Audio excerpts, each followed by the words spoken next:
Good news mga kaibigan, may bago na namang setting si Facebook kung saan nilagay niya lahat doon ang mga sikreto. So kung napindot mo to kaibigan, boom! Huling-huli ang mga nakatago doon. Ngayon kaibigan, i-share mo din ito sa iba para makatulong din at malaman din nila ang mga sikreto. So, ipollow na lang ako kaibigan. Nandyan ang follow button at i-subscribe. So tara, tingnan na natin ang mga taguan bagong update ni Facebook. Let's go. Okay, buksan mo lang ang iyong Facebook account. Shoutout po sa lahat mga kaibigan. Isang share at like naman dyan ang ating mga content.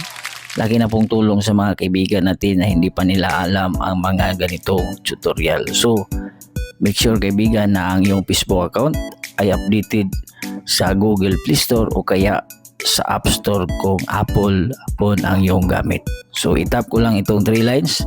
Susundan mo lang ito kaibigan. Tap mo lang itong settings and privacy. Tap settings.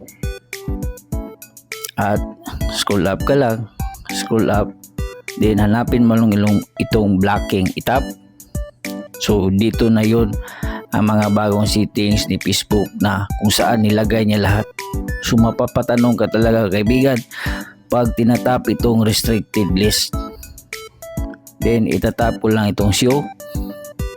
Makikita po natin dyan bakit kaya ni-restrict ang account na to. Ano kayang dahilan?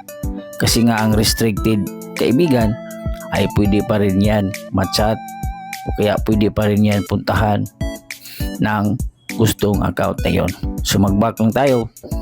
So pag tinatap mo lang itong block profile page, makikita rin dito ang naka-block na pages. So bakit kaya binablock? So pag tinatap itong show, makikita yan block na pages. So wala po tayong binablock na pages. So posible pong sikretong taguan ito. So pangatlo, pag tinatap itong block names at tinatap itong show, makikita po dyan yung mga pangalan na naka-block sa kanyang Facebook. Bakit kaya naka-block? So back lang tayo. So ito yung pang-apat, block messages. So makikita din dito yung mga messages na na-block.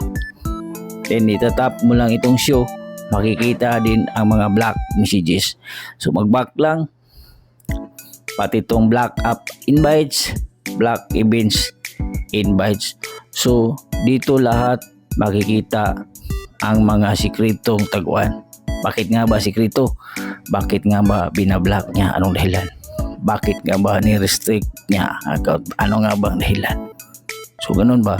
So huwag kalimutan i-share ang ating videos. Salamat!